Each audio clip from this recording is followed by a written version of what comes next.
Hello, good afternoon to you and welcome to Hot Factor 90.3 Nigeria Info in Herring Port Harcourt. I'm Dio. 15 gone past 3 p.m. and it's a Thursday edition of the show. And the best part of this edition is the edition that comes before the Friday edition, which is my favorite edition once again. But I hope you've had a fine week and an even better Thursday so far, and things are working out and looking up. And I hope your neighborhood is dry, by the way. I hope it's dry. I hope you don't have any. I hope your neighborhood's not flooded. I hope you've not been pumping refuse into your drainages in your neighborhoods. If you've been doing that, you shouldn't do that. You should stop doing it, by the way. Yes, government has a major role to play as far as ensuring, that we properly manage waste, as far as ensuring that we are able to prevent the floods from coming, these flash floods. But we can do a thing or two as well, like not clog the drainages with waste. And I know the natural question is, so what do we do with the waste then? It's a good question, actually. It's a good question. But I don't have the answer to that, and that's the irony. I do not have the answer to that question. The fact is, government is the one whose responsibility it is to cook up the answers and proffer, intelligible and logical, pragmatic responses, and master plans as to how to properly deal with all the garbage. But and I hope that they come to terms with this and get a grip on things and actually fix it. Because let's face it, governance is beyond rehabilitation of roads and flyovers. It's a lot more than that. It's several other things as well. Many more things, really. Including, by the way, waste management, or proper waste management, as the case may be, and taking care of whatever it is that's causing the floods, or whatever it is. And welcome once again. From now till about 7, we keep the conversation going. A few matters we are going to be addressing, and you're welcome to join in at different points once again using the usual platforms. I've got side comments coming up in a moment, random stories, random thoughts. This random thoughts of mine and these random stories would not be discussed at this time. No, they won't, until much later on during the open season segment, and that comes up after the major news at 6 p.m. If you missed out on any matter discussed on the show, I'll take your thoughts during that time till about 7 o'clock when we wrap up proceedings on the show. The sports gang will be in for extra time. Yes, they will. Let's see. Are there any games today? Today's Thursday, so I pretty much doubt that.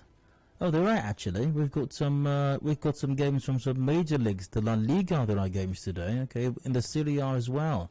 That's interesting. So I can catch up with the sports gang on these games.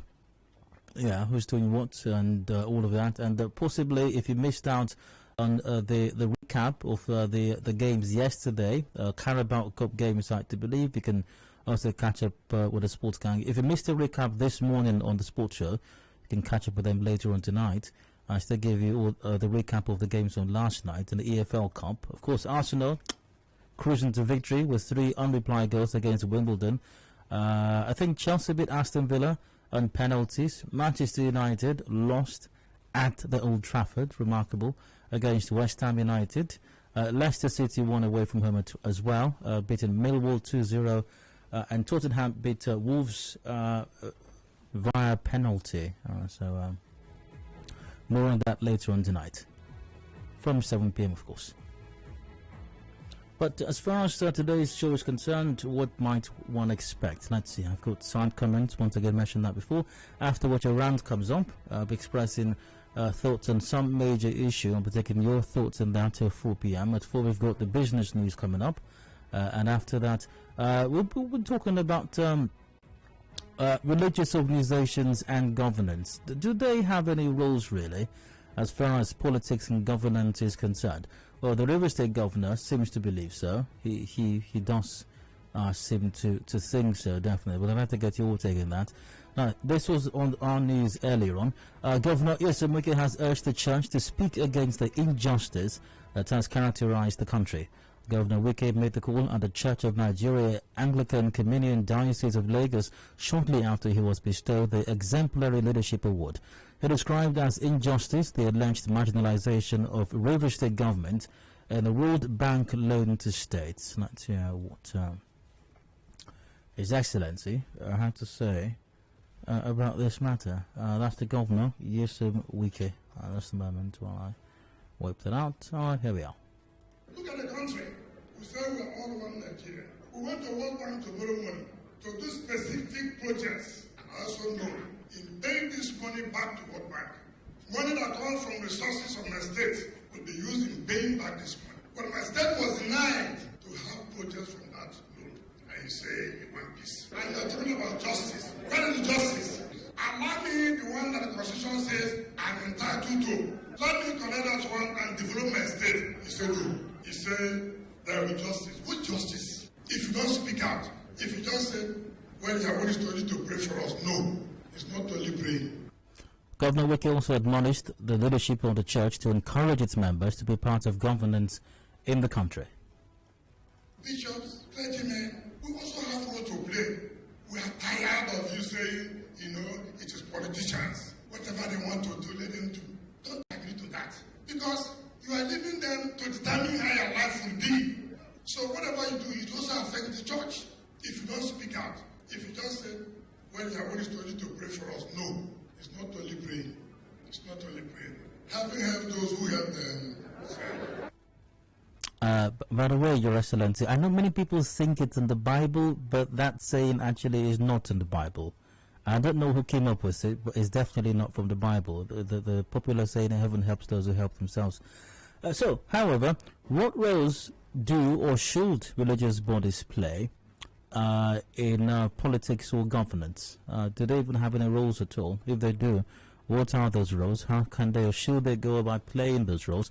I'd like to hear from you specifically on this matter, because I think it's not overstating things if I say, or when I say, we are an overly religious people. Oh yes, we are.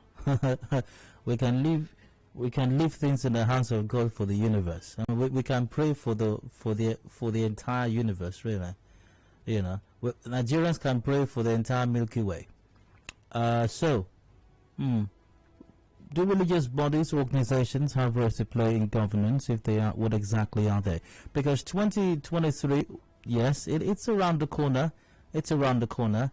And I don't know if they started already, but expect a lot more of honorables and excellencies visiting religious places of worship, taking over altars, and preaching sermons, inspiring sermons. Yes, they will. Some of them will prostrate on the pulpit, and men of God will ask members of the congregation to stretch forth their hands and speak prophecies into the honorable's life, so that His Excellency will be able to lead the country or the state or whatever it is. All right, it's going to happen very soon. Expect that, a lot of visitation to religious centers. So do they have any roles to play besides hosting honorables and excellencies? Besides hosting them, do they have any other responsibilities or roles as far as governance concerned?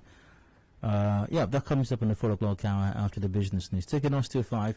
News update is up at 5 o'clock, and after that, is APC on an expressway? You know that saying, Egungun, be careful. Yeah. Why can someone finish that statement? Egungun, be careful. Send your entry via WhatsApp on 0809 030 6416. That's 0809 030 6416. There's a popular saying, it's been around for quite a while now. Egungun, be careful. Can someone complete that saying? So we can move on. Goodness gracious, where is my okay, all right, just a sec, I'll be back in a moment.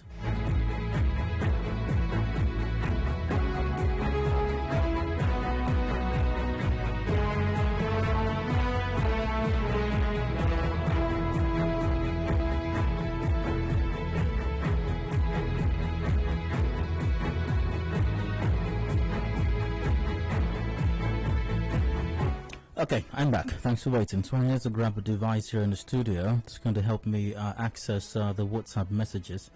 Alright, so, Egungun, be careful. Can you complete that statement? Oh my goodness. Alright, here we are. Someone says, Got like a million responses here. Now, Express, you do go. Exactly. Yeah, so very many messages over here. Funke from Iwofe says, "You're going to be careful." Now, Express, you do go. Exactly. So very. They're all the same, actually. They're all the same. Yeah. So, is APC on the expressway right now? Especially APC here in Rivers State. We're going to be discussing that. You're all correct, by the way. Lots of responses here. Thank you very much, by the way. All right, so very many responses. Thank you, Anthony, and all the others as well. So, once again, is APC on the expressway? We're looking at that. There's been some development with the party lately. APC postpones nationwide state congresses. Yep, they did that. Why exactly, I'm not quite certain, really. There's no official word was given by the APC why this decision was taken. But here's the story cut to the Vanguard. The ruling APC has rescheduled its nationwide state congresses earlier slated for October 2. The exercise has now been rescheduled for Saturday, October 16, 2021. While no reason was advanced for the postponement, Vanguard gathered it was due to logistic challenges and the need to carry every stakeholder along. Yeah. By the way, these stakeholders that need to be carried along, does it include the Senator Magnus Abbey faction of the APC here in Rivers State? Because remember, we still got that situation going on. We still got it going on. It's not done and dusted yet. And also, as far as talking about the APC here in Rivers State, there's been some other development as well. This cuts it this day. Rivers APC spokesman resigned less than 2 weeks to the All Progressives Congress National State Congress. The spokesman of the caretaker committee of the party in Rivers State, Mr. Ogbonna Nweke, has resigned his position. Now, Nwike's resignation has created arguments in the state among supporters of the Minister of Transportation, Rotimi Amechi's faction of the party. Now, some of the supporters believe that his action, Nweke that is, was to prepare for the state chairmanship position. However, in a letter that was addressed to the leadership of the party in the state, dated September 19, 2021, Nweke said that his decision to quit as the party spokesman was personal. Yeah, was personal. So once again, remember 2019, the APC could not field candidates for any elections here in Rivers State. And I asked the question again, is APC on the expressway, especially APC here in Rivers State? Well, we look at that development within the party, especially the postponement of its nationwide state congresses. Are there any complications with the APC state congresses? And several of the matters where the Senator Magnus Abbey loyalists in Rivers State stand at the moment. These are another related matters we'll be discussing.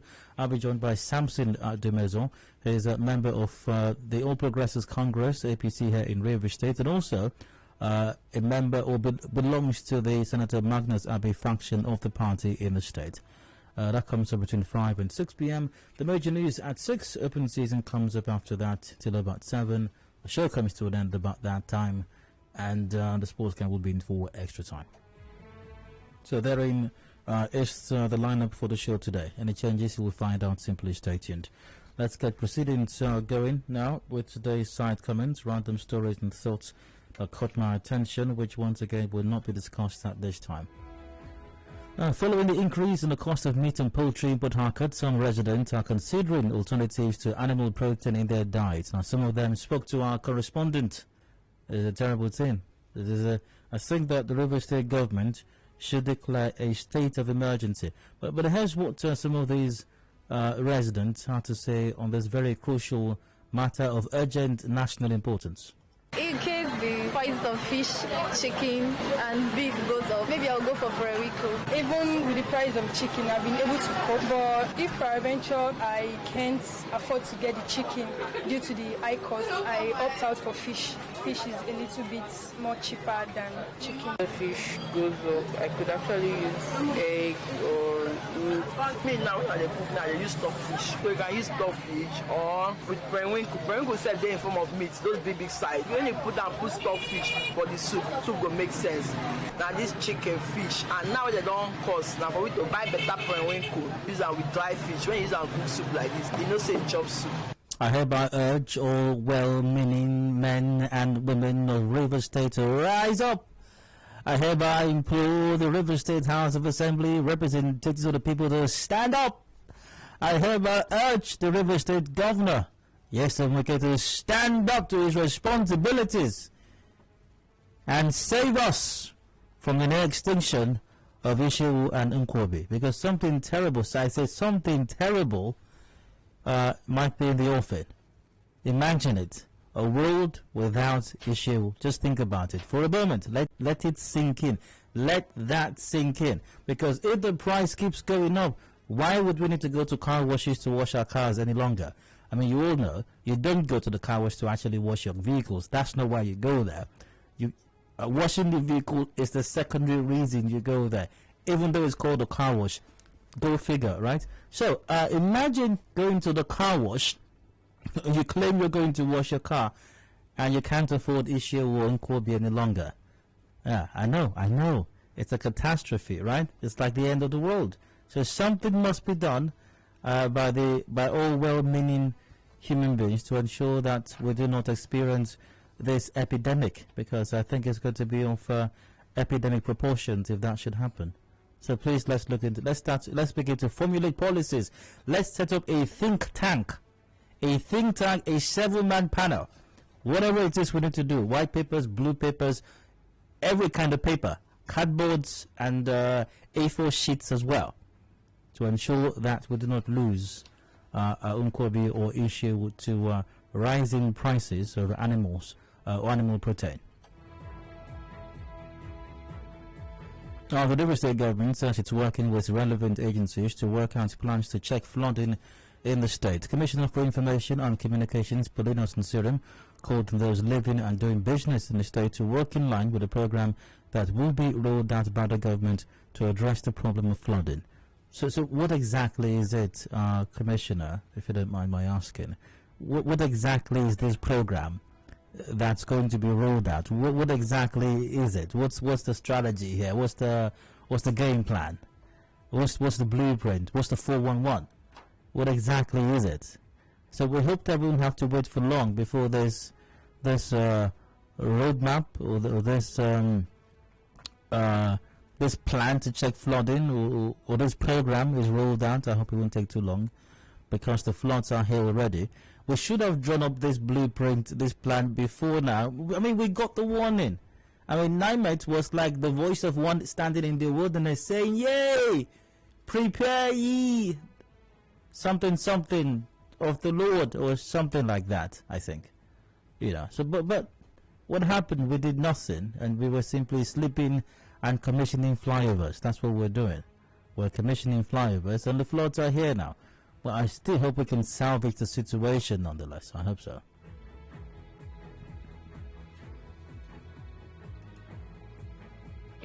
So let's see, was there something else that caught my attention? I have to wrap up the side comments right now.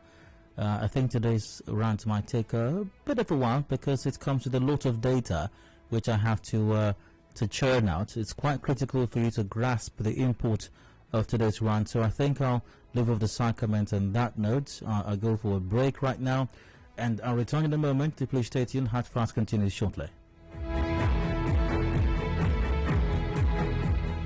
A clean surrounding is a collective effort. Diseases could be avoided With good hygiene practice. Be more responsible with how you dispose waste products. The environment will be better looking without litter and exposed garbage. We love our city clean. This message is from 92.3 Nigeria Info.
keeping up with political issues and developments around you only on Nigeria Info.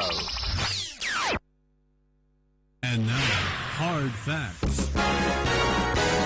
Hard Facts with Dio.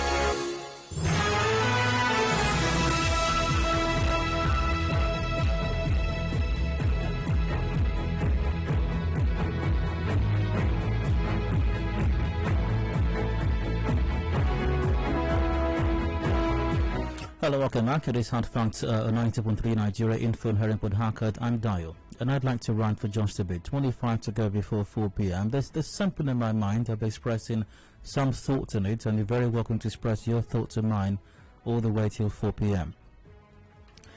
I'd like to start today's rant on this note. Leadership is key. Leadership is crucial. Leadership is very important. In fact, I cannot... It's impossible to overstate or overestimate the importance or relevance of leadership.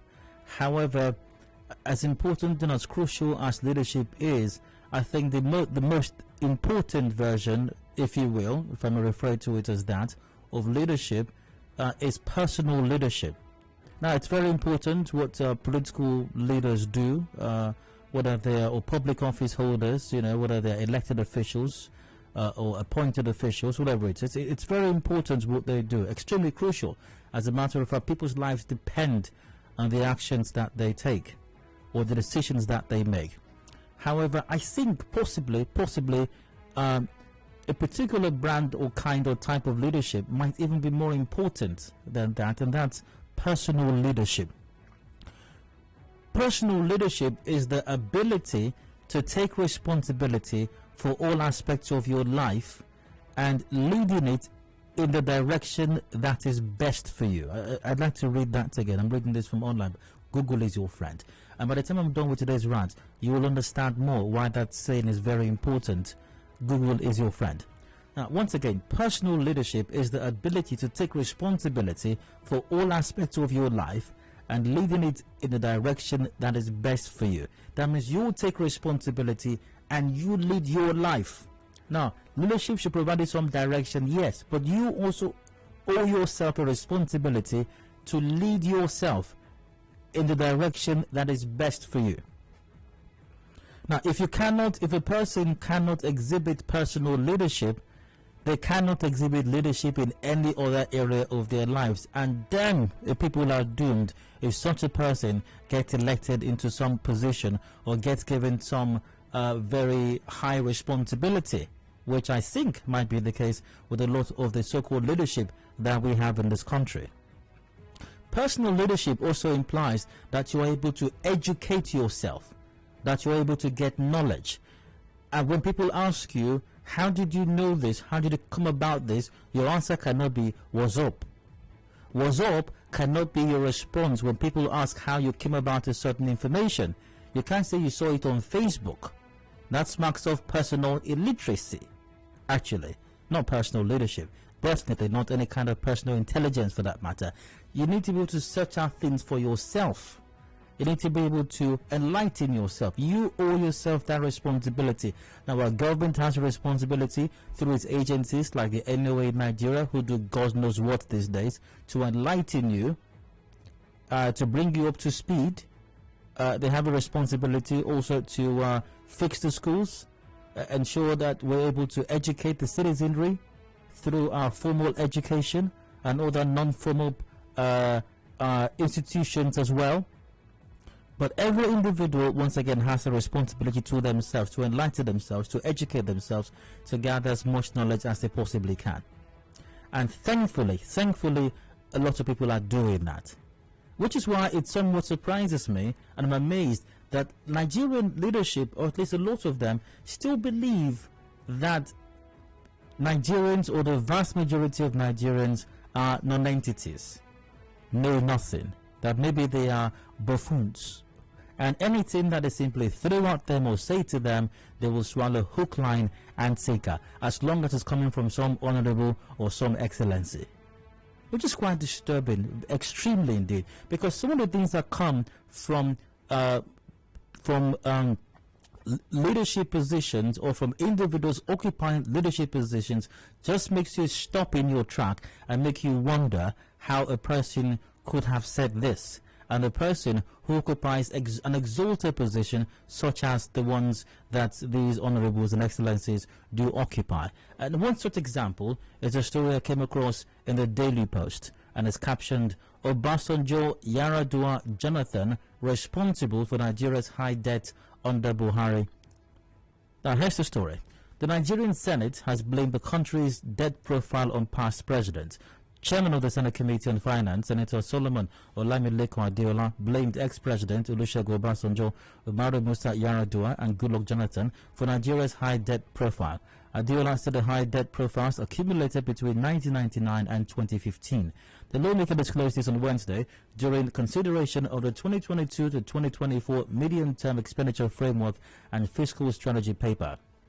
In a statement by the spokesman of Senate President Ahmed Lawan, the lawmaker said Adeola disclosed this when asked by Lawan to make clarifications on concerns raised by lawmakers over Nigeria's debt profile during deliberation on the reports of the Joint Committees on Finance, Local and Foreign Debts, Banking, Insurance and other financial institutions, petroleum resources, upstream, downstream petroleum sector and gas on the 2022-24 medium-term framework. According to the lawmaker, quote, a huge part of Nigeria's total debt profile, roughly estimated at 33 trillion naira, was incurred by past administrations dating back to the military era. He added, quote, majority of the loans being repaid presently by the President Muhammadu Buhari administration were once accumulated from the times of the military to those of the PDP administration under ex-president Olusegun Obasanjo, Umaru Musa Yar'Adua and Goodluck Jonathan between 1999 and 2015. The borrowing you are saying is accumulated borrowing, it's not borrowing of this administration alone. It is a borrowing that stems from the days of the military to the days when the democratic dispensation started. It is an accumulated loan. It is not a loan that says that it is the current administration of President Buhari that has borrowed. It is a loan that has been borrowed by the previous administration, the Obasanjo, Jonathan, the Yar'Adua of this world. And since the business of government is a continuum, the president of today has no choice but to continue to pay back all these loans that have been borrowed by the previous administrations. This is very key. His next statement. More than 3/4 of these loans you're seeing were borrowed from the previous administrations, and we are paying back. We are doing what is supposed to be done the way it is supposed to be done. More than 3/4, that is a lot, by the way. That is a significant majority. But is that true? Is the Senate's position on this correct?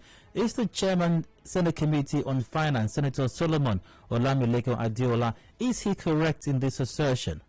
Let's test his statements, right? Remember what I said a while ago? Google is your friend. A quick Google search for myself revealed this story from the cable. And this was published just earlier this year, July 31 precisely. Captioned, from Buhari to Obasanjo, from Obasanjo to Buhari, how FG's debt profile surged 658% to 26.9 trillion naira in 21 years. Let's check out the story. Nigeria's public debt has been on the rise. Now, despite securing debt relief during the Olusegun Obasanjo-led administration, successive governments have continued on a borrowing spree. The federal government component of the public debt surging 658% to 26.9 trillion naira in the last 21 years. Now, this has raised concerns among Nigerians on the debt sustainability of the country and dwindling revenue to meet the debt obligations to creditors. Within 2 weeks, the Senate approved 3 different loan requests by President Buhari, July 7, 2021. The upper chamber approved a loan request of 2.343 trillion naira, approximately 6 billion naira, and another 8.3 billion, approximately $6 billion, and another $8.3 billion, and 490 million euros. Now, defending one of the loan requests, the DMO said it is part of a borrowing plan for the 2021 budget. Now, let's check out what's happened the last 21 years. FG debt climbed 658% to 26.9 trillion naira in 21 years. Now, data from the DMO, that's the Debt Management Office, seen by the cable, show the federal government's borrowings, local and foreign debt, climbed from 3.55 trillion naira in 1999 to 26.91 trillion naira at the end of March 2021.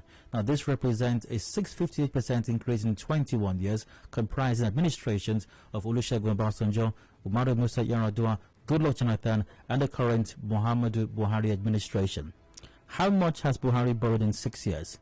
The Budget Office says medium-term expenditure framework and fiscal strategy paper from 2015 showed the Buhari-led administration incurred 7.63 trillion naira in domestic debt from June 2015 to December 2021. External borrowings. Buhari increased debt from $7.3 billion in 2015 to $28.57 billion as of December 2020. This means the president incurred $21.27 billion on foreign loans to the country's debt portfolio. Also, in the same period, the country's foreign exchange rate moved from 197 naira to $1 in 2015 to 381 naira at the end of December 2020. Analysis of consolidated debt showed that external debt increased by 291.37%, while domestic debt grew by 86.31% in the last 6 years of the Buhari administration. Let's look at debt profile under Jonathan's administration. At the beginning of former President Goodluck Jonathan's tenure in 2011, the federal government had an accumulated debt of 6.17 trillion naira. Analysis of the debt figures showed that local debt amounted to 5.62 trillion, while foreign debt stood at $3.5 billion. That's about half a billion naira, using the exchange rate of 156 naira to $1. By the end of 2015, the foreign debt component hit $7.3 billion, while domestic debt increased by 8.4 trillion naira. The country's exchange rate was 197 naira to $1. Yar'Adua Jonathan's borrowings. Under the Umaru Musa Yar'Adua Goodluck Jonathan-led government between 2007 and 2011, domestic debt to the federal government moved from 2.17 trillion naira to 5.62 trillion naira. The foreign component of the debt increased from $2.11 billion to $3.5 billion within the period. The country's exchange rate moved from 116 naira to $1 to 156 naira to $1. The combined debt profile increased from 2.4 trillion naira to 6.17 trillion in 4 years, representing a 155% jump. Under Obasanjo's tenure. Now, during the tenure of former President Olusegun Obasanjo, the debt level of the federal government reduced from 3.55 trillion naira in 1999 to 2.42 trillion naira at the end of 2007. The 8-year term of Obasanjo resulted in a dip in FG's local and foreign debt level, representing a 31.8% decline. The country's exchange rate was between 98 naira to 116 naira to $1 during the tenure. Analysis of the figures showed the external debt decreased from $28.04 billion by 1999 to $2.11 billion at the end of 2007. However, domestic component increased from 798 billion naira to 2.17 trillion naira within the same period. Now, the huge decline in foreign debt was as a result of the substantial reduction following the payoff of the astounding debt owed to the London clubs of creditors in the first quarter of 2007. Now, let's take a holistic look at this analysis. What it means is, so far, Buhari is the country's biggest borrower, increasing public debt, FG component, by more than 173%. Next to the Buhari government is the Yar'Adua Jonathan administration, with a 155% surge in borrowing. The current government violates important financial laws in the country, the Fiscal Responsibility Act and the CBN Act 2007. Last year, government exceeded the fiscal borrowing threshold as stipulated in the Fiscal Act. Zainab Ahmed, Minister of Finance, Budget and National Planning, admitted to this on the grounds that COVID-19 was good enough reason to breach the Act. Now, I could go on and on about this, but let's take a quick look at, let me just throw out some figures out there. Now, at the time Obasanjo left office 2007, external debt was $2.11 billion, domestic debt was 2.17 trillion naira, exchange rate 116 naira to $1.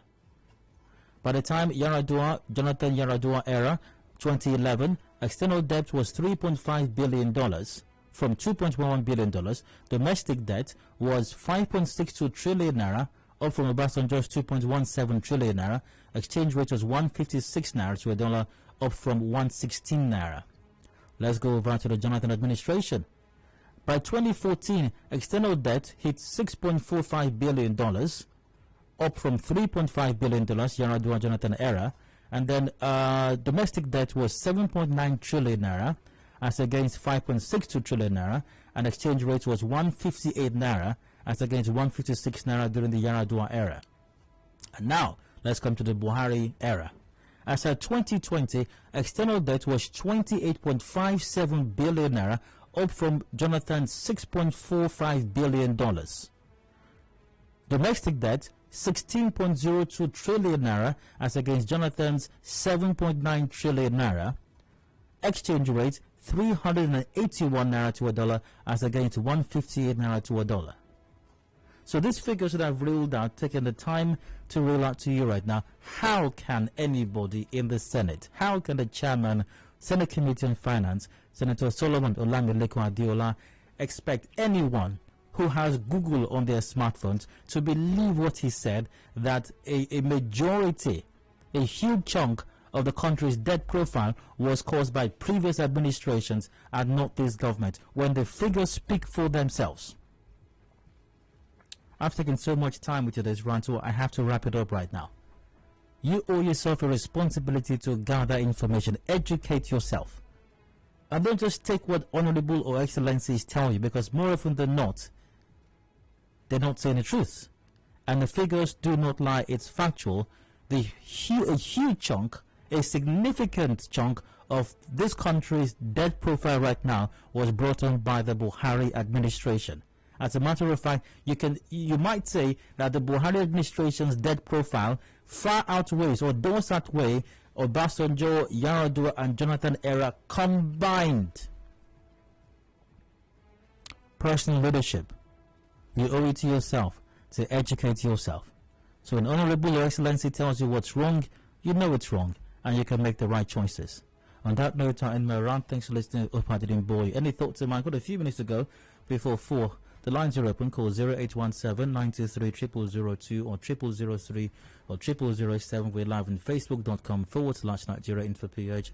WhatsApp is on 0809 030 Keep it brief. Straight to the point, please. Let's see. Via WhatsApp, I think I got a few messages here already. Why? Okay, let's start with Facebook. Chigo said, okay, goes, the senators are not serious. Is it past president that asked Buhari to borrow the money he's borrowing now?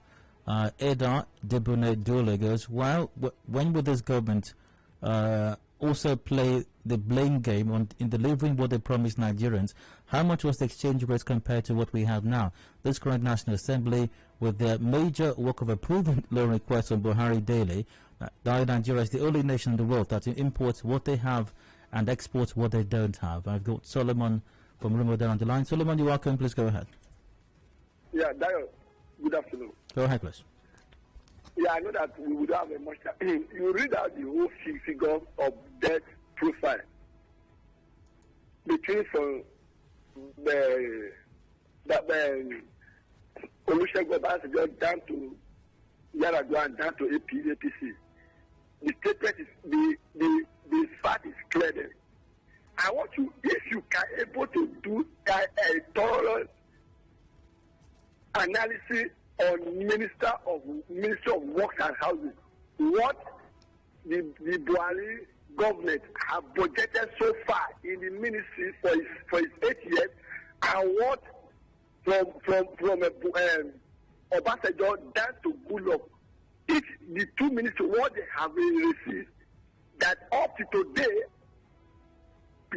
Buhari could not commission 1 kilometer road, but they said they are working. They are what? They are borrowing money. Comment via WhatsApp. Good afternoon. APC has been acting like opposition party since 2015. They've been playing the ostrich and blame games. Even now, they're depending on opposition parties' members to defect. They started by blaming crude oil prices. Later, they blamed COVID-19 to end SARS. APC will not stop the blame game. Now, from Omorega, I've got to Andy on the line. Hello, Andy. Go ahead.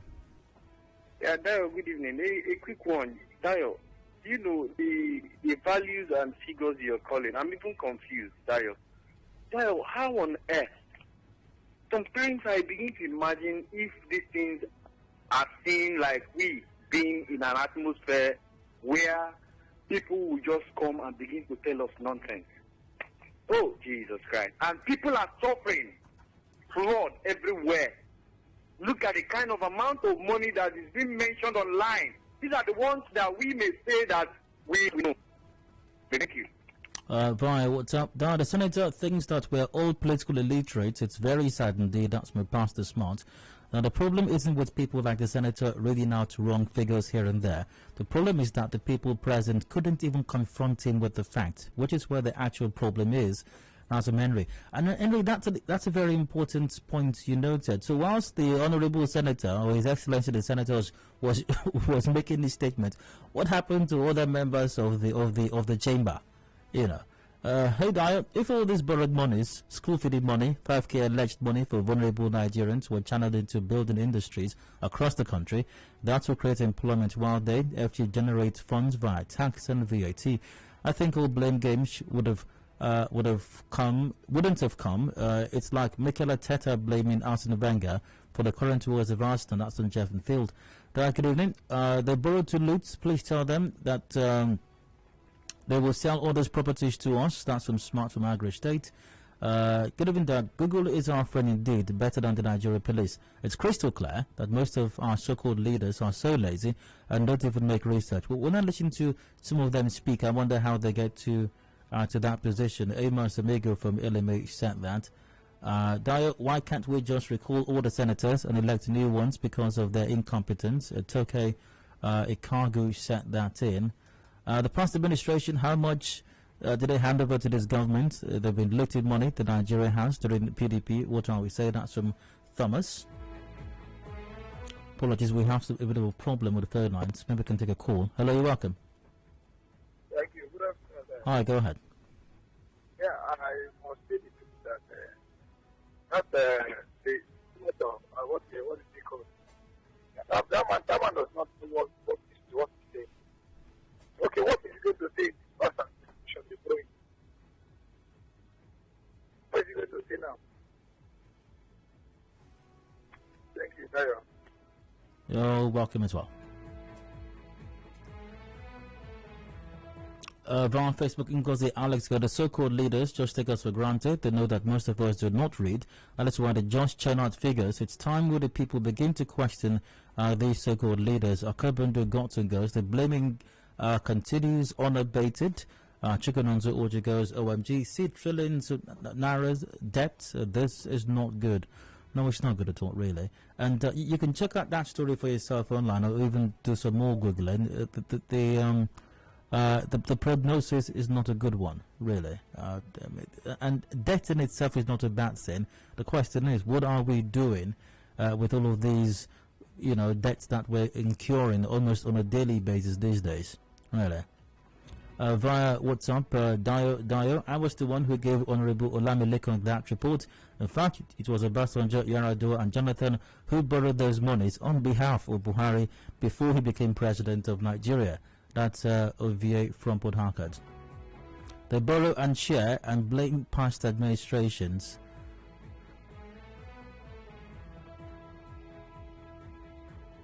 But even though you've read it and we have heard it, but people will still call and say Muhammadu Buhari is the best thing to have happened to Eche, Nigeria and Delta. Alright? And I think I have to wrap it up on that note. So I think that the message is very simple. A few messages here. First off to His Excellency the Senator, Chairman of Senate Committee on Finance, Senator Solomon Olamilekan Adeola. You're absolutely wrong. A humongous chunk of Nigeria's debt profile was not incurred by previous administrations. Rather, it has been incurred by the current administration, significantly more than all the debts incurred by the previous administrations from 1999 to Jonathan combined. Second issue here for me is, as a Nigerian, you owe yourself a responsibility. Enlighten yourself. Get information. So when somebody say,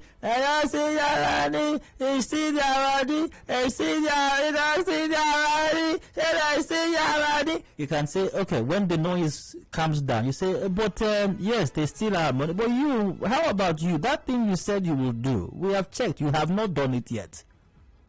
Enlighten yourselves. It's 4 p.m. now, a break for the business news, and discussions continue afterwards. What roles, if any, Do religious organizations have to play with governance? Stay with us.